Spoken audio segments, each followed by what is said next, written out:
Hey everyone, it's Ravel here and welcome to my channel.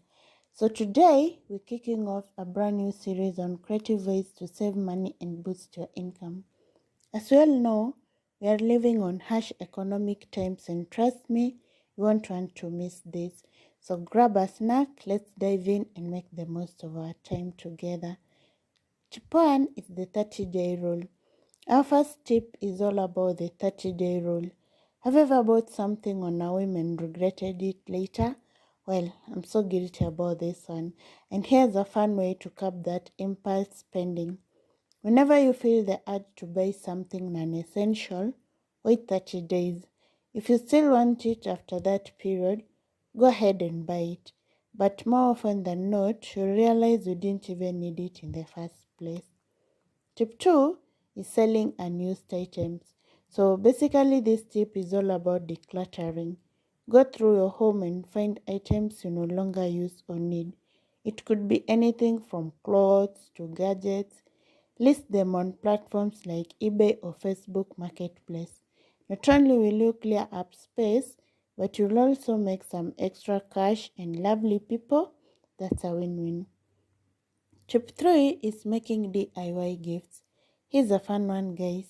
Instead of spending money on expensive presents, I'd advise you to get creative and make your own handmade candles, baked goods, or even personalized photo album, which can mean so much more. Plus, it's a great way to save money. Tip 4 is using cashback apps.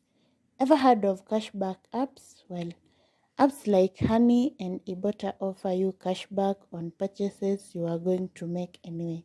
It's like getting paid to shop. So make sure to check them out and start saving today.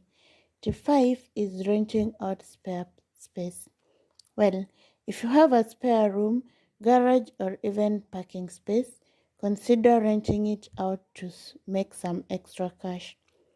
Platforms like Airbnb or Spacer can help you turn that extra space into money-making opportunity.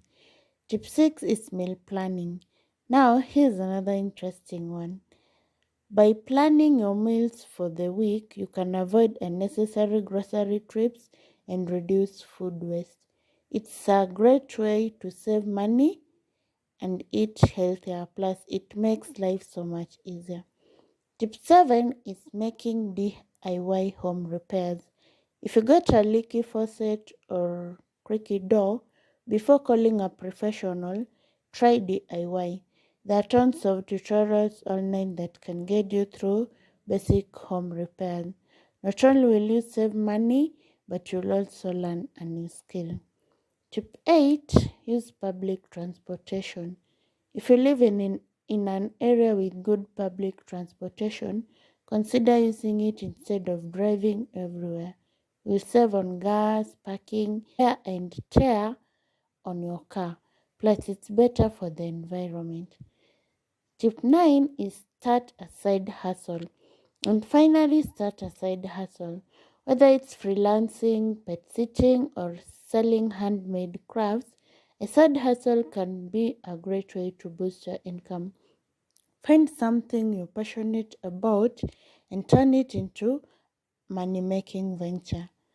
That's it for today's episode. I hope these tips inspire you to save money and boost your income.